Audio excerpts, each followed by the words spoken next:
ఆరోగ్యాంధ్ర నిర్మాణంలో అందరూ భాగస్వాములు కావాలని మంత్రి సత్యకుమార్ యాదవ్ పిలుపునిచ్చారు. విజయవాడ హెల్త్ యూనివర్సిటీలో రాష్ట్ర వ్యాప్తంగా ఉన్న సూపరింటెండెంట్స్ వైద్య కళాశాల ప్రిన్సిపాల్స్తో రివ్యూ మీటింగ్ నిర్వహించారు. క్షేత్రస్థాయిలో సవాళ్లను అధిగమించి చిత్తశుద్ధితో పనిచేయాలని సూచించారు. గతంతో పోలిస్తే ఓపీఐపీలో చాలా మార్పులు తీసుకురాగలిగామని పేర్కొన్నారు. ప్రజల్లో ప్రభుత్వ వైద్య సేవల పట్ల సంతృప్తి కనిపిస్తుందని మంత్రి సత్యకుమార్ యాదవ్ తెలిపారు. విధులకు గైర్హాజరు అవుతున్న ఆ వైద్యుల విషయంలో కఠినంగా వ్యవహరిస్తామని, వారిని ఉపేక్షించబోమని హెచ్చరించారు. వారికి నోటీసులు ఇవ్వడమే కాకుండా అవసరమైతే విధుల నుంచి తొలగిస్తామని స్పష్టం చేశారు. Primary responsibility as a superintendent or principal, it is simple: provide better health care and better experience for the patients, and also imparting quality education for the medical students. Simple ఈ రెండు విషయాలే మన పని. కానీ ఈ రెండింటిని మనం ఎంత సమర్థవంతంగా చేయగలం?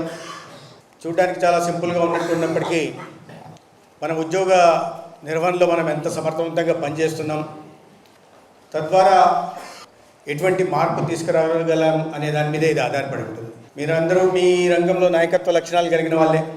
దాదాపు 2 సంవత్సరాలుగా సూపరింటెండెంట్గా ప్రిన్సిపల్గా ఉంటున్న వాళ్ళు సగం మంది పైగా ఉన్నారు. 6 నెలల పైగా అనుభవం ఉన్న వాళ్ళు మిగతా సగం ఉన్నారు. క్షేత్రస్థాయిలో ఈ రంగంలో మనం ఎదుర్కొంటున్న సవాలు కానీ, ప్రతికూలతలు కానీ, ఇబ్బందులు కానీ, వీటినన్నింటినీ ఎదుర్కొంటూనే మనం అందించాల్సిన సేవలు కానీ మన అందరికీ తెలియని విషయం అయితే కాదు. దాని కారణంగానే ఇవాళ ఇప్పుడే సెక్రటరీ గారు చెబుతున్నారు, డెలివరీస్ 57 ఐపీహెచ్ఎస్ నామ్స్ ప్రకారం కన్నా 57% ఎక్కువ ఉన్నాయని, ఓపీ 140% ఎక్కువ ఉన్నాయని, ఐపీ కూడా ఆల్మోస్ట్ 150% ఎక్కువ ఉందని, ఇక ల్యాబ్ టెస్ట్లు అయితే 250 టైమ్స్ ఎక్కువ ఉన్నాయి అని చెప్తున్నారు. వీటికన్నిటికీ ప్రధాన కారణం ఏంటంటే మీకు ఇచ్చిన బాధ్యత పట్ల చిత్తశుద్ధితో పనిచేస్తూ ఇవాళ మన ముందున్న లక్ష్యాన్ని గుర్తు చేసుకుంటూ మీరు అందిస్తున్న సేవల కారణంగానే ఈ మార్పు వచ్చిందనే విషయాన్ని నేను ప్రత్యేకంగా ప్రస్తావించదలుచుకున్నా. దాంట్లో భాగస్వాములైన మీ అందరినీ కూడా నేను అభినందన చేయలేదు. ఎందుకు ఓపీ పెరుగుతోంది, ఐపీ పెరుగుతోంది? పేషెంట్లు ప్రభుత్వ ఆసుపత్రులకు ఎందుకు వస్తున్నారు?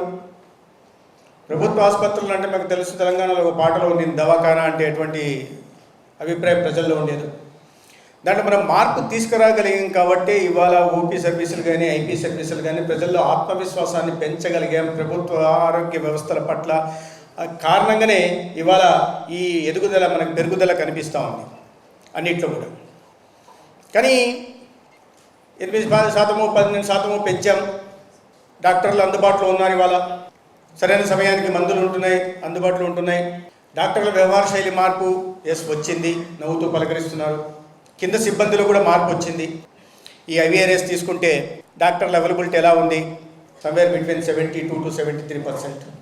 మందులు అందుబాటులో ఉంటున్నాయా? Somewhere between 72 to 73%. కింద సిబ్బంది అందుబాటులో ఉన్నారా? ఉన్నారు. అవినీతి ఏదైనా డబ్బులు అడుగుతున్నారా?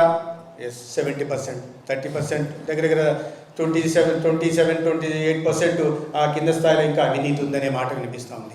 ప్రధానంగా మన మీద ఉన్న ఒక ఆరోపణ ఏంటంటే శానిటేషన్ సరిగా లేదనే విషయాన్ని మనకి ఇవాళ వచ్చిన ఐవీఆర్ఎస్ కూడా ప్రధాన కారణాలు ఉన్నాయి, మన అందరికీ తెలిసిన విషయమే.